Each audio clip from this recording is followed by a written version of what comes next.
Seconds after the captain of American Airlines Flight 965 from Miami to Cali, Colombia, announced their descent into the airport, the plane started shaking and shifting directions violently. Panic and confusion swept through the passengers as the turbulence grew unbearable. Some began to pray for their lives. In the cockpit, the captain and first officer were desperately trying to regain control as collision warnings blared. In front of them, all they could see was darkness. Just 1 minute earlier, the air traffic controller had granted them permission to land, but now they were lost in the pitch-black Andean night, losing altitude and hurtling through the mountains at 500 kilometers per hour. In a matter of seconds, dozens of lives would be lost in a horrific crash, leaving people buried under twisted metal or consumed by the explosion.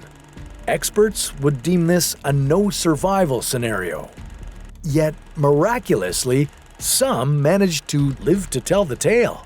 As I'm laying there, I'm thinking, where in the world am I?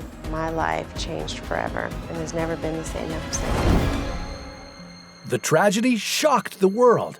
The Boeing 757 was one of the most advanced aircraft on the market, piloted by experienced and decorated pilots.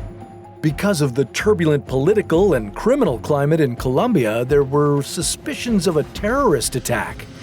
Were communist guerrillas or powerful drug cartels behind this tragedy? Today, we'll explore the findings of specialists, flight records, and survivors' testimonies to unravel the mysteries behind one of the most puzzling flight accidents in history. How did 4 passengers beat the odds and defy death? You know, safety measures aren't just important in extreme situations like flying a plane. They're also pretty important when you're doing something as simple as browsing online. That's why I've been using Aura, the sponsor for today's video. Ever wondered how much of your most sensitive information is being passed around on the internet? I found an old email address out there that I hadn't been using in years. Aura works on your behalf to submit opt-out requests to data brokers who are selling your information to scammers and spammers. And cleaning up my information not only helps reduce the amount of spam I get daily, it also protects me from hackers who could use this information to help access my social media accounts, my bank account, or other sensitive information. It's super easy to set up. I like that I don't have to have a bunch of different apps to get antivirus, VPN, password management, parental controls, identity theft insurance. You get all that and more with a single Aura login at a single price. And right now, you can get 2 free weeks of full protection by using our link, aura.com/howtosurvive, or by clicking the link on the description below. Okay, now it's time to get back in the air. On the fateful night of December 20th, 1995, a massive plane carrying 163 people crashed into the unforgiving Andes Mountains. But among the smoldering wreckage, lifeless bodies, and a hostile forest, some miraculously clung to life. But their ordeal was far from over. They found themselves stranded in a hostile jungle, teeming with wild creatures and prowled by communist guerrillas and drug cartels. The rugged mountain terrain made it nearly impossible to initiate a rescue operation until hours later. Among the passengers was Mercedes Ramirez, who was celebrating her 21st birthday with her parents. A few seats away sat Mauricio Reyes, a 19-year-old college student eager to reunite with his family in Colombia for the holidays. There were just 5 days until Christmas, and the plane's atmosphere was festive. Now, due to harsh winter conditions in the northern US, many flights had been delayed, and the crew had to wait almost 2 hours to allow passengers on connecting flights to arrive. Then, just past 6 p.m., the flight finally took off. They were on a 3-hour journey to Cali under a darkening sky. By 9:30, Captain Nicholas Tafuri requested permission to land at Cali's airport, The air traffic controller authorized a direct-to-Cali route.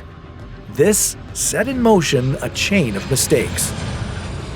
The captain interpreted direct as a command to land, with no need for any more position reports to the ground. So he input it into the flight management system, wiping out all previous data. On the ground, the controller was operating blind because the airport's radar had been sabotaged by a local militia months before.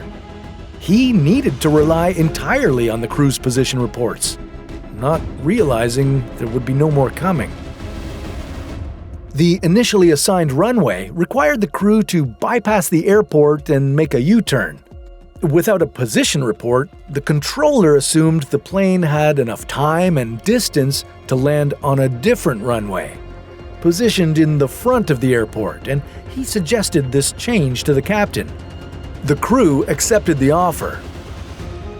Despite knowing that they would need to scramble to lose altitude, they were eager to make up for lost time in Miami.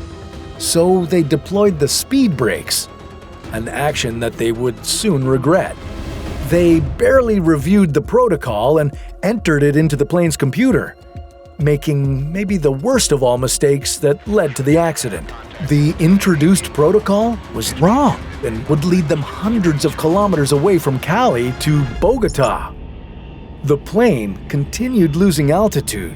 At the same time, it set its course toward the imposing peaks of the Andes.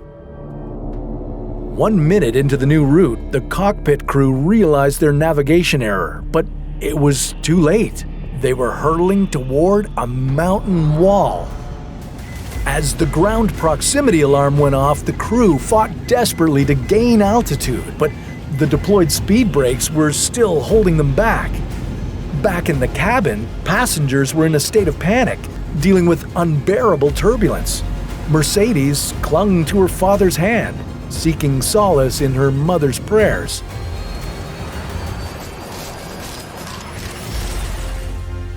The plane crashed atop El Diluvio Mountain, just a hair's breadth away from clearing it. Due to the lack of any night vision equipment, the Colombian Air Force had to start their search a painful 8 hours after the crash. Around 6:30 in the morning, an Army helicopter finally spotted the crash site. Mercedes awoke the next morning, her body racked with pain, only to find her parents lifeless beside her. Mauricio Reyes was right there and helped her get out of the plane. A few rows away, Gonzalo Dusan regained consciousness. His back was severely injured, but the sound of his 6-year-old daughter's voice nearby pushed him to crawl toward her. Unable to free her, Gonzalo dragged his battered body from the wreckage to look for help. Outside, he briefly heard his son's voice, but the boy was too severely injured to indicate where he was. When the Colombian Army arrived, they found the young boy alive, hanging from a tree. Tragically, he gave in to his injuries on the operating table.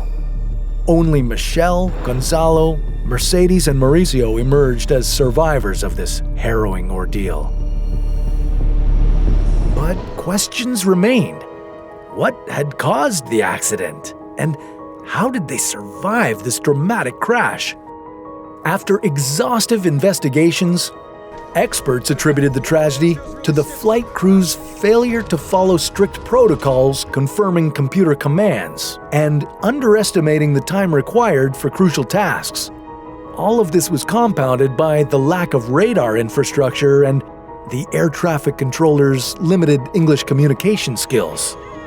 In an effort to make sense of the seemingly impossible, experts theorized that Michelle, Gonzalo, Mercedes, and Mauricio survived because they were seated over the wings where the aircraft's massive girders offered the strongest protection.